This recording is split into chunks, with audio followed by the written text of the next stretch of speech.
الشوق يبقى في اغترابي فطير في الحياة من الصحاب ومن يأمنك يا دنيا الدواء.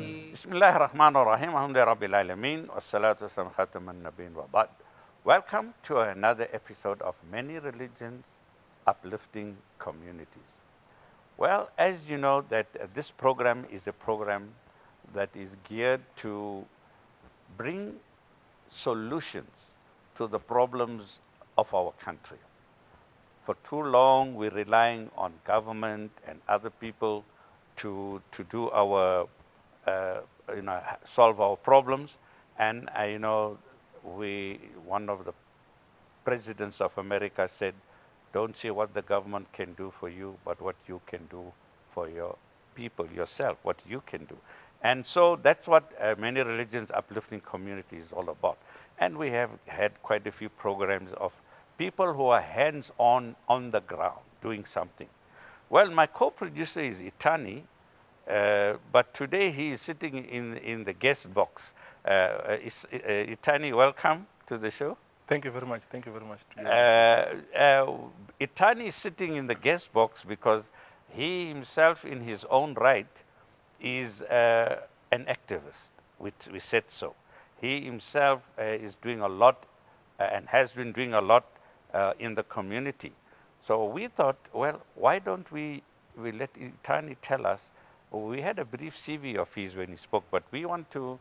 He is more involved also in the Hudson Silo Foundation. Now, and that's what we're going to focus on in this episode, because this is a foundation that is doing things, upliftment programs for the community. So it's happening. It's something that is happening. So Itani, to begin with, let the viewers know what is this Hudson Silo Foundation, what's it all about? Just explain to us, the viewers there who don't know what is Hudson Silo Foundation. Thank you very much. And very briefly, Sheikh, I must first commend INX Prime for creating space for a humanitarian program. The media space has been filled with questionable topics and such, but here we are with INX speaking to the people about their affairs on a day-to-day basis.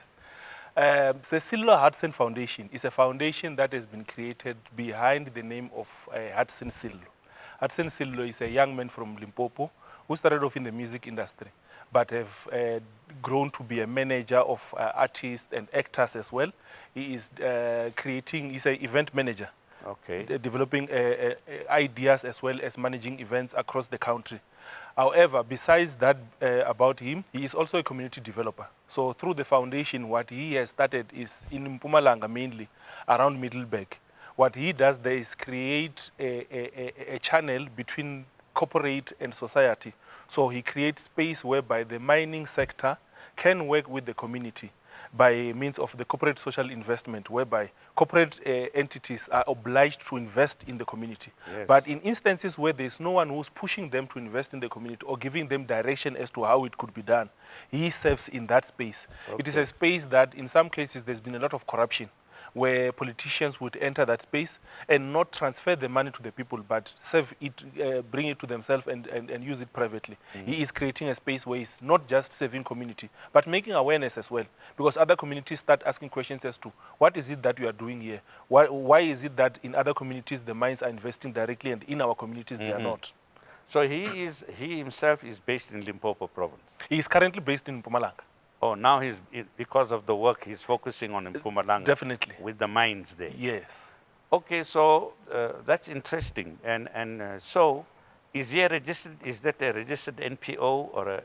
It's a registered non-profit company. Non-profit, yeah. A Section 21 company. Right, yes. NPO. It is a non-profit company. Yes. Okay, non-profit company. Excellent. Now, it is interesting to note what Itani is saying, is that we thinking only corruption is in government, with government officials. But even in the NPO sector, there are people who are coming as NPOs, but they take the money from the donor community and it doesn't reach the people who need it as well. and the Hudson Silo Foundation, is making sure that it gets to where it is. What's the name of the founder of this organization? His name is Hudson Silo. His name is Hudson Yes. Silo. Okay, so tell us how Itani got involved with him. Yeah, how did you get in touch with him? Well, I got in touch with Sello during the walk that we did early last year. During the walk, he saw the news on the. You mean the Gaza, the Durban, Joburg to Durban? Yes, the long walk for Gaza. Long yes. walk for Gaza, yes, from the long walk for Joburg to Gaza. Durban. Yes, that's when he contacted me to say. Firstly, he was offering assistance. He was saying, "How can I assist?" And as such, I was. So a bit he didn't reluctant. know you before this. No. Okay, He and didn't he know. contacted you. Yes. Excellent. He contacted me to say, "How can he help?" Then I advised that we engage after the walk. Okay. That is when we engaged around the school assistance program. So he knew this was a walk for Gaza. Yes, So which shows already that he was following the Gaza story as well. definitely. He has been Palestine. following it. He's got contacts with a number of people that are involved in different programs, and some of them are involved in the Palestinian cause. Oh, is that so? Yeah. So he's a real South African who, what they say, thinks, acts locally, but thinks globally. Yes. Okay, so tell us more now about what are, because now we are getting to know about this very interesting personality who gave up his music career. He used his popularity, but to get out of it and pump something back and uplift the community. You remember this program is called, it can be many religions, many organizations, many individuals who are uplifting communities. That's what we're talking about here. Because poverty knows no color, no religion, no caste, no creed. Everybody, drugs knows no religion, no color. We need people who are involved in the field. So I think this is quite interesting that you're telling us that you got involved in him. But how long is how long is this organization in existence, the Hudson Silo Foundation? The Hudson Silo Foundation was formally registered in 2021. Okay. However, he had started the work just before COVID. Okay. In 2019, that is when the work started. In Limpopo or? In 2019, when the work started, he had started in Limpopo, but then moved to Mpumalanga because there was demand for work in Mpumalanga more than there was in Limpopo. So part of what we should recognize about the young man is that he took the initiative to even relocate from his comfort space to go and assist others in their own spaces. Where and put it's his life in needed. it. Definitely.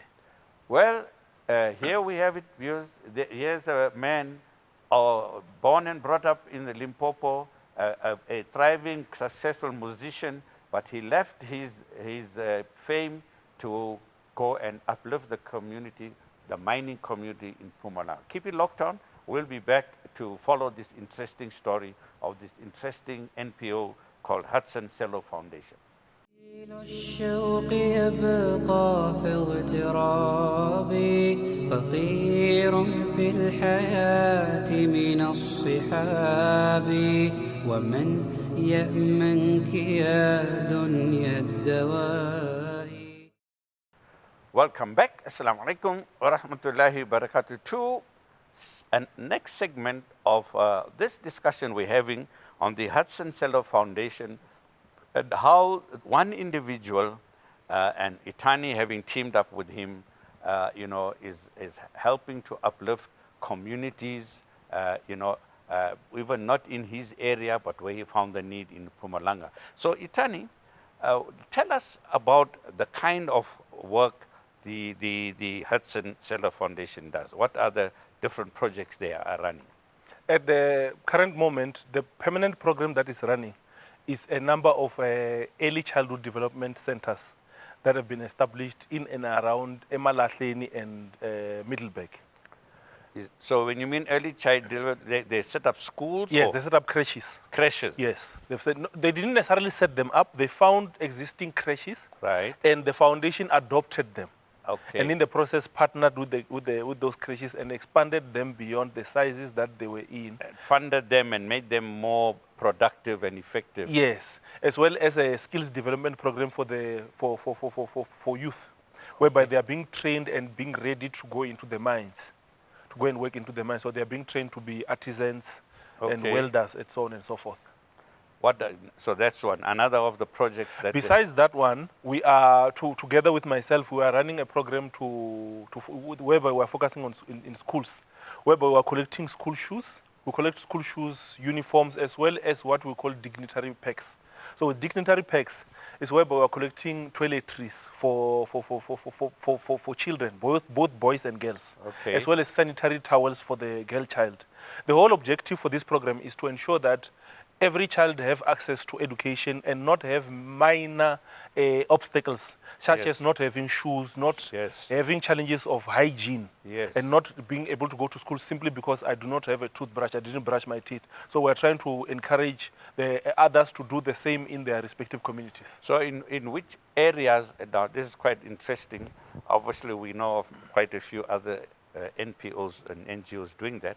But this particular, the Hudson Silo Foundation, in which areas is this operation going, this dignitary packs and shoes? Which areas are you operating? So we're focusing in 3 areas Right. at this point. It's around the Emalahleni municipality, which is Witbank and Middleburg towns. Around Right. those areas, we've identified schools that we're going to distribute it there. The campaign has been running for a number of years. There are schools that we have adopted. One of them is in Soweto, one of them is in Orange Farm, and the other one is the first primary school that I went to. I think this should go to all activists and all that are contributing to their communities. I also learned this from Sello, Hudson himself, to say we are contributing to communities. We must not forget where we started from. We must not forget our immediate families, because in the process of giving your time to the people, you must not forget who you are and where you are coming from. Your roots. So, yes, definitely. So I could not forget the primary school where I started. So that is the primary school that we are focusing on, which is Soweto. Chikuwi. No, it's in Limpopo. It's Oh, in in Venda. Limpopo. Yes, it's Chikuwi Primary School. So y'all have adopted these schools. So just give an idea to the viewers, because if I recall, because you remember we together with Rauf and PAO, the People Against Oppression group, we did that project from the Long Walk for Gaza, from Johannesburg to Durban. But you said that Hudson Silo contacted you, and that's when you were talking about the school shoes. You got involved with him at that point. Yes. Am I right? Definitely. To get involved, and you were also say, yes, you want to assist in this. So give the viewers an idea of one example that when you joined them, what was the first project on the shoe side? How does it work? The first Where one. does it get the shoes from? How does it roll out? So this is how we get the practically shoes. now. Yes. So there are centers that volunteer themselves as the drop-off centers. Okay. Mainly your provincial offices of unions. Those are the ones that we've been working with, whereby people can buy shoes and go drop them off at that particular center. Okay. The second one has been partnering with NGOs that are already working in terms of collecting these school shoes. Right. In order for them, because there are entities that just collect and find partners for the purposes of distributing. So they get the shoes and we go collect about 50 or so, or about 100, as well as with embassies. So we communicate with them to say this is the type of programs that we are running, so they would donate. So that is the direct approach. Other than that, we create events. What we have created for this year is that there's going to be a 5 and a 10-kilometer fun walk and run in Mpumalanga. Okay. So through that, people will be buying tickets to partake in the walk, and the proceeds will be directed towards buying shoes for those who need it. Yes, definitely. And we approach manufacturers of different products to say Unilever has been part of this, providing toothpaste and soaps. So they would provide those basics. Even cash and carries, they would provide us with basics that we would package into one pack and distribute. So that is the approach that we've taken also for this year.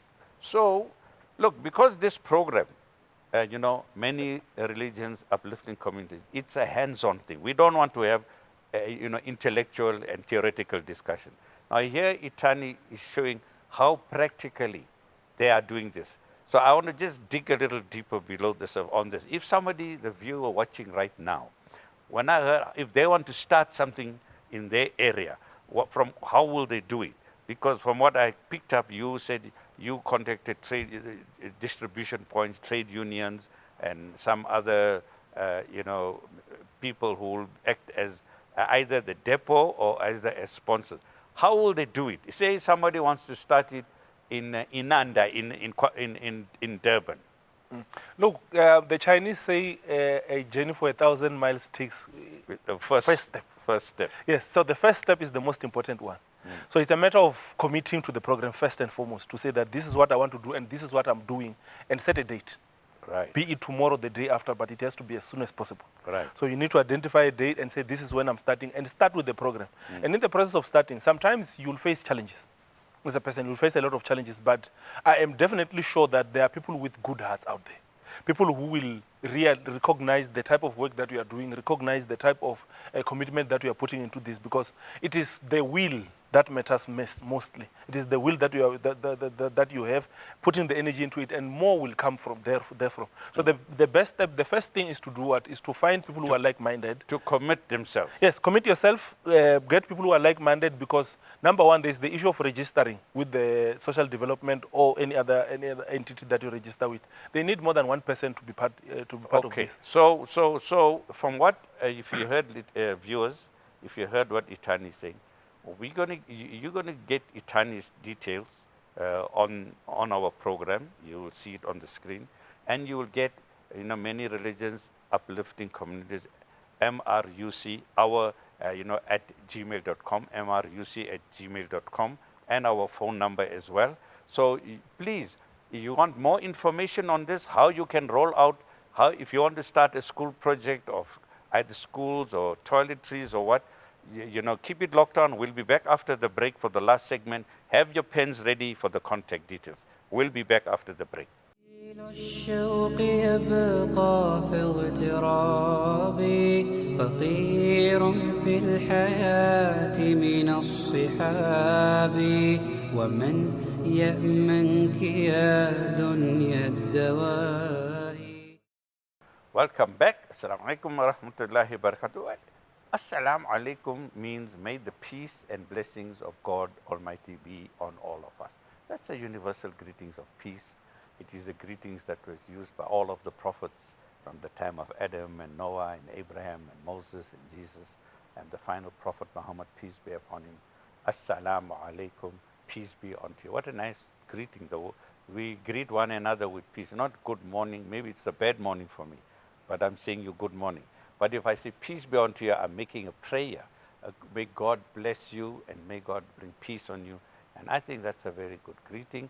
And Jesus, peace be upon him, he said shalom alaikum, is to in Hebrew. And it's a universal greetings of peace. Well, as I said, keep your pens ready. We're going to give you our contact details, because those of you who are really interested in this project, the previous episode, we spoke about, growing strong, the program for drug, setting up a drug, once a week drug support group in your area, and drugs is a killer.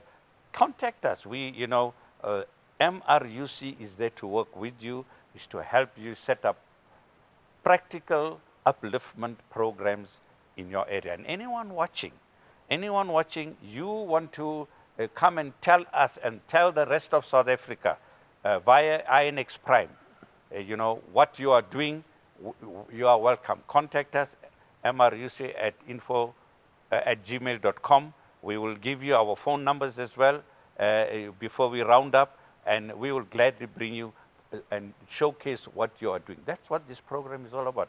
I'd like to reiterate what Itani said at the beginning of the program, that he would like to thank INX Prime for creating such a program as well, so that it can offer solutions, and I would like to use a saying slightly different, but same meaning what he said: where there's a will, there's a way. You commit yourself to it. Now, let's come, Itani, to this Hudson Silo Foundation. So, obviously, for somebody that is listening to us now, our brother Hudson Silo, he obviously he attained popularity as a musician, and then he used that in a positive way. For those listening to us right now, as I said, somebody in Nanda, somebody in another village out there, in a township, in the country, in a poor area, Chatsworth or Phoenix or wherever they are battling, what, beside, after they've committed themselves, what would be the next step?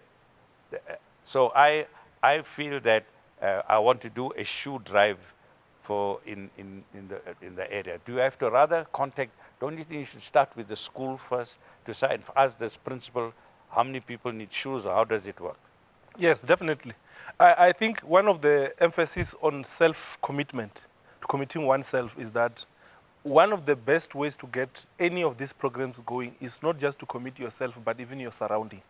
If you want to take care of children, please note that you are going to compromise your private space, because you do not have, I do not expect that somebody who wants to start would have enough resources to go rent out a space to do this, to go buy shoes from their own pocket. So in the instances of shoes, it would be where you must ready yourself to donate from your own. If needs be your own shoes, if needs be buy them shoes instead of buying your own children. So be ready to commit to that extent. So now moving to what would be the next step. I think, not to think, the next step then would be the issue of formalizing this, the issues of registering and ensuring that you are formal. Then going to the school becomes easy for the school to accept you, to say this is a formal establishment, it's been registered, we can contact the social development in case there's a challenge. You approach them and say this is what we want to do, and get sort of approval from the school, an endorsement from the school. Then it becomes easy for you to go to donors and others to say, we've got this school, there's 50 children in this particular school that need school shoes, so you have a target. You now Right. already have a target. So you got to do your feasibility and your groundwork. Okay, so let's is the last segment. Practically now, tell us, give us an idea with the toiletries, with the for boys and girls, and with the school shoes.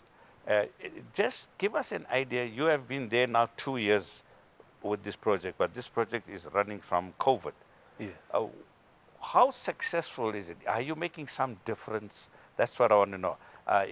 In terms of numbers, how many students, disadvantaged students have benefited? Just I know you didn't have exact statistics here. There probably is a website where they can go and see the work of Hudson Foundation. Am I right? Definitely, there's a website, the Sello Hudson Foundation website. There's signs of progress in different ways.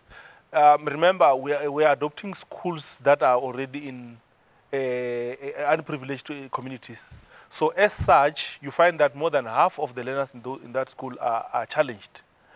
As going to those schools, you can see the difference in the number of years, that in the last 3 years, the number of learners that are continuously coming to school have increased. The number of learners that are passing, the pass rate has improved. Yes, has improved. And the principal and administration is saying that it's playing a role, it's contributing to this. There we go. Because as you said, that someone who does not have these basic facilities of hygiene and dignity and self-esteem, it affects their performance.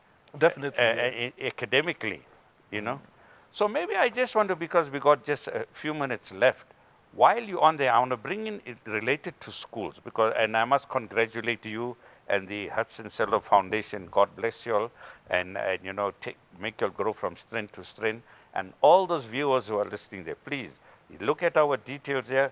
The phone number for our office is 078-594-7876, 078-594-7876. If you want more information or assistance, Itani, your number for our MRUC. My number is 078-556-3392. Again? 078-556-3392. And our email address is mruc@gmail.com. mruc@gmail.com.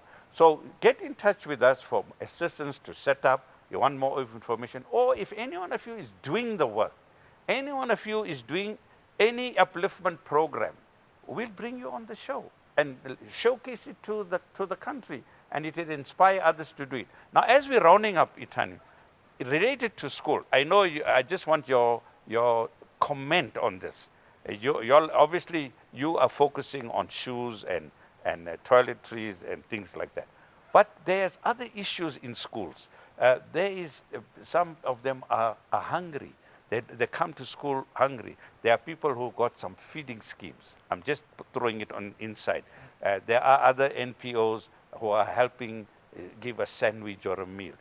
There is the issue of textbooks or exercise books, basic stuff, uniforms, which all, that's the challenges of poverty, poor homes.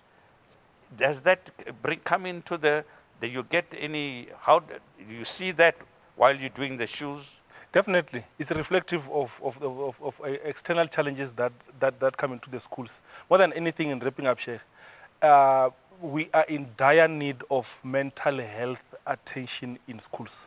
We need people to go to schools to address this, because whatever it is that you pointed out to, whatever it is that we are running programs due to, affect the mental health of the child, also affect the mental health of the teachers.